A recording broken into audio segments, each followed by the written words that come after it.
Hello students, welcome. आज का हमारा टॉपिक है लिमिटिंग रिएजेंट। ठीक है, जैसे कि हमने इसके पहले स्टोइचियोमेट्रिक प्रॉब्लम्स को सॉल्व किए थे, तो स्टोइचियोमेट्रिक प्रॉब्लम्स को सॉल्व करते वक्त, उनके कैलकुलेशंस करते वक्त लिमिटिंग रिएजेंट्स को ध्यान में रखना जरूरी होता है। ठीक है, अब लिमिटिंग रिएजेंट यानी क्या है? तो ये है कि जैसा कोई केमिकल रिएक्शंस हो रहा है, बहुत सारे केमिकल रिएक्शंस में क्या होता है कि केमिकल रिएक्शंस किसके बीच होती है? रिएक्टेंट्स के बीच, और प्रोडक्ट का फॉर्मेशन होता है। तो in many reactions it is observe that the amount of reactant required for the formation of that product, products को बनने के लिए जो रिएक्टेंट्स का अमाउंट लगेगा वो amount actually balance chemical equation में रिप्रेजेंट किए हुए अमाउंट से डिफरेंट होता है।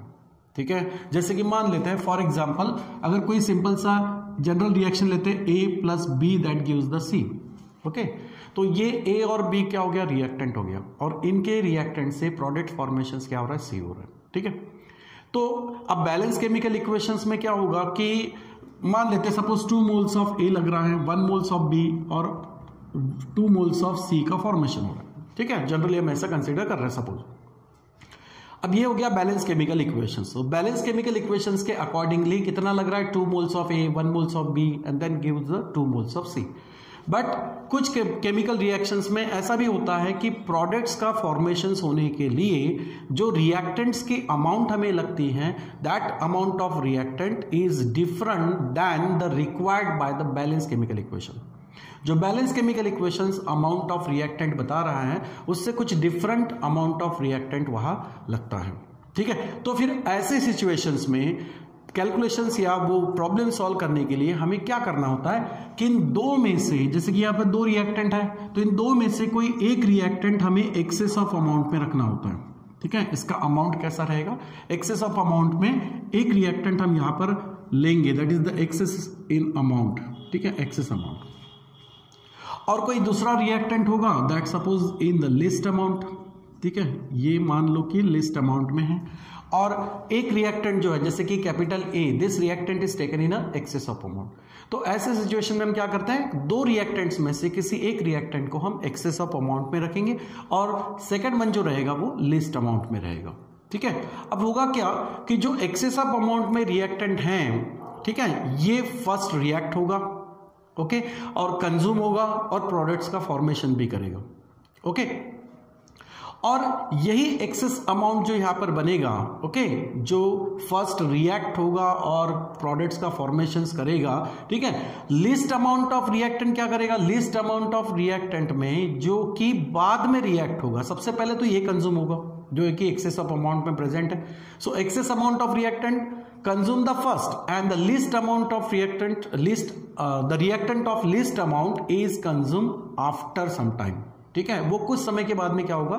कंज्यूम होगा, and then it also gives the product, वो भी प्रोडक्ट्स का फॉर्मेशंस करेगा। ठीक है, अब ये होगा कि लिस्ट अमाउंट मान लो रिएक्ट हो गया है, प्रोडक्ट्स का फॉर्मेशंस हो गया है। ठीक है, तो कुछ समय के बाद क्या होता है कि then further formation of product is not take place.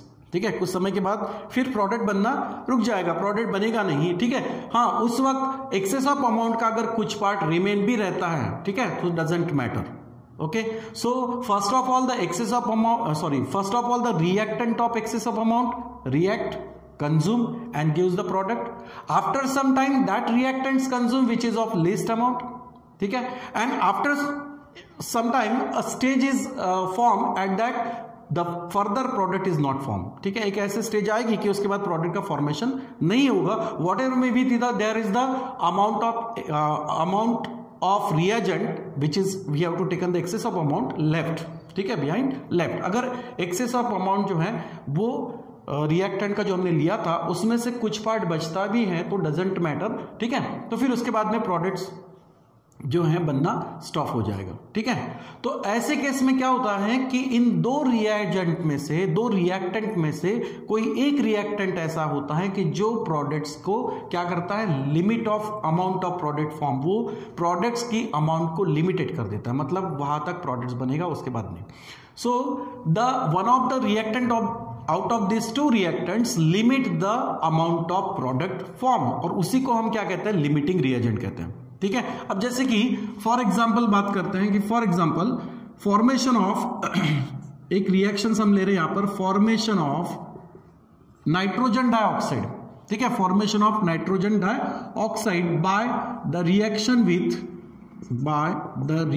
With nitric oxide, ठीक है, by the reaction with nitric oxide with oxygen, ठीक है, विथ ऑक्सीजन।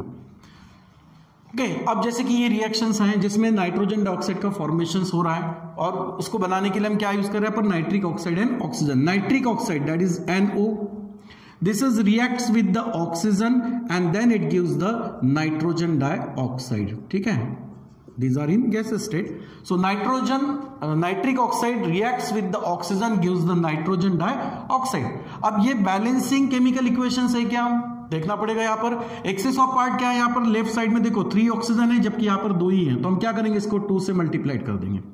ओके, अब इससे 2 नाइट्रोजन यहाँ होते हैं, यहाँ 1 ही है तो इसको 2 से मल्टीप्लाइड कर देंगे, तो नाइट्रोजन बैलेंस हो गए, ऑक्सीजन भी बैलेंस हो गए, 2 2 4 और ये भी 2 2 4। Okay, this is the balance chemical equations. But limiting reagents के बताते वक्त हमने क्या कहा कि कुछ केमिकल रिएक्शंस में, ठीक है, क्या होता है कि जो रिएक्टेंट का अमाउंट हमें लगेगा वो डिफरेंट होता है, different than the required by the balance chemical equation.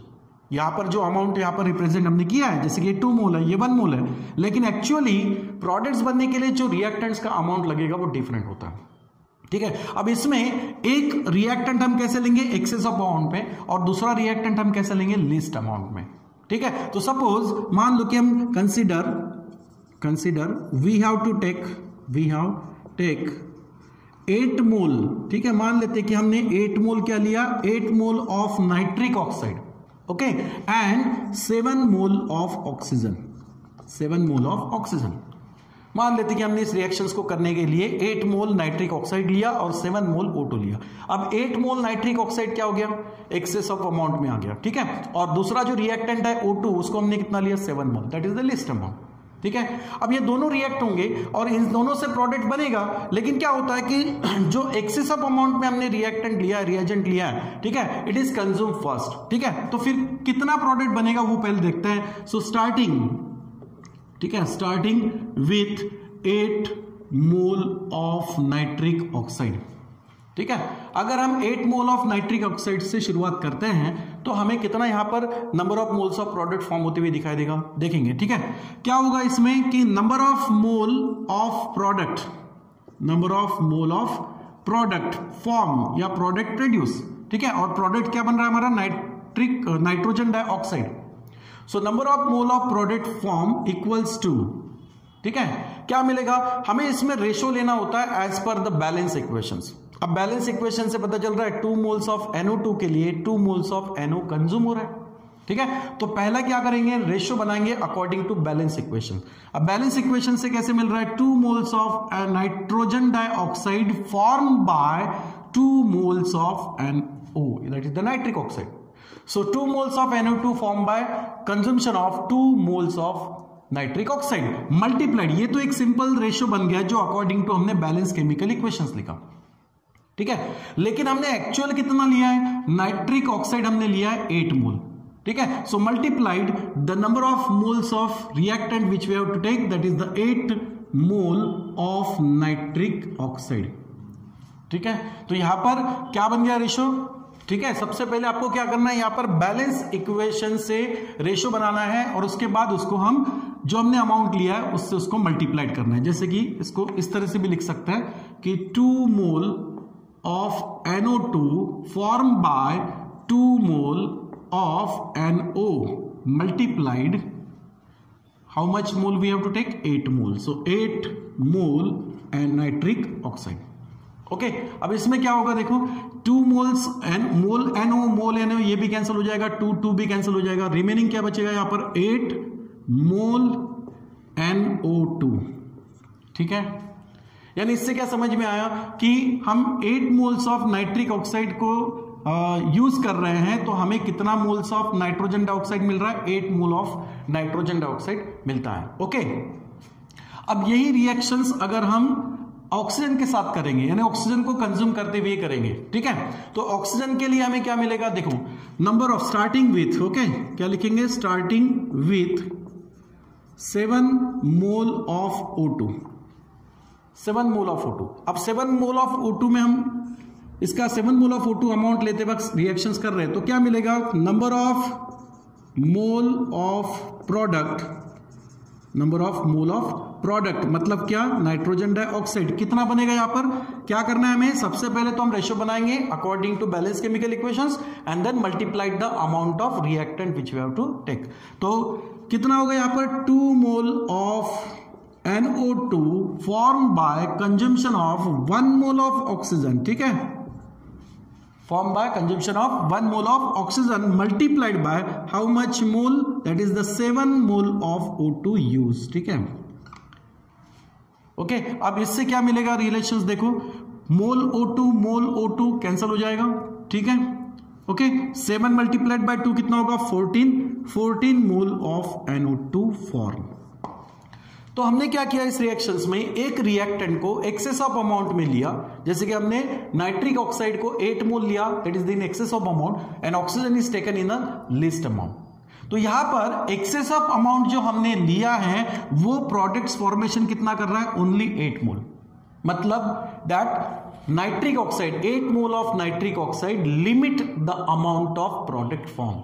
जो भी प्रोडक्ट यहां पर बन रहा है उसको एक लिमिटेड वैल्यू तक यानी 8 मोल तक बना रहा है, इन्हें कम अमाउंट में बना रहा है। बट जो हमने प्रोडक्ट लिस्ट अमाउंट में लिया that is oxygen, okay, so this list amount of oxygen gives the 14 moles of NO2, okay. तो फिर इन दोनों में लिमिटिंग रिएजेंट क्या होगा, लिमिटिंग रिएजेंट वो होता है कि दैट रिएजेंट या that reactant which limits the amount of product form. दोनों में से जो रिएजेंट प्रोडक्ट्स को लिमिट करेगा, ओके, लिमिटेड करेगा, वो होगा यानी कम से कम वैल्यू का फॉर्मेशन करेगा। जैसे यहां पर nitric oxide 8 mole of NO2 का फॉर्मेशन कर रहा है, कम कर रहा है, सो इसलिए इसको हम क्या कहेंगे, लिमिटिंग रिएजेंट।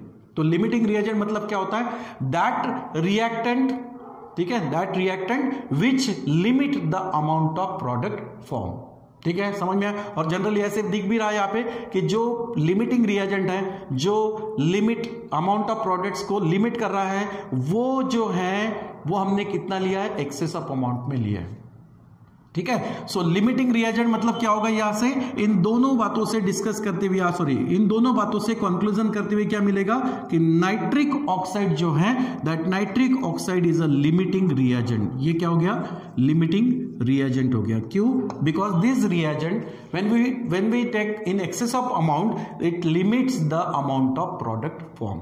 तो ऐसे रिएक्टेंट को हम क्या कहते हैं, लिमिटिंग रिएजेंट या लिमिटिंग रिएक्टेंट कहते हैं। ओके, समझ में आया। सो ये हो गया लिमिटिंग रिएजेंट्स के लिए। अब इसी से रिलेटेड हम कुछ न्यूमेरिकल्स भी देखेंगे, ठीक है बेटा, समझ में आया। चलो, थैंक यू।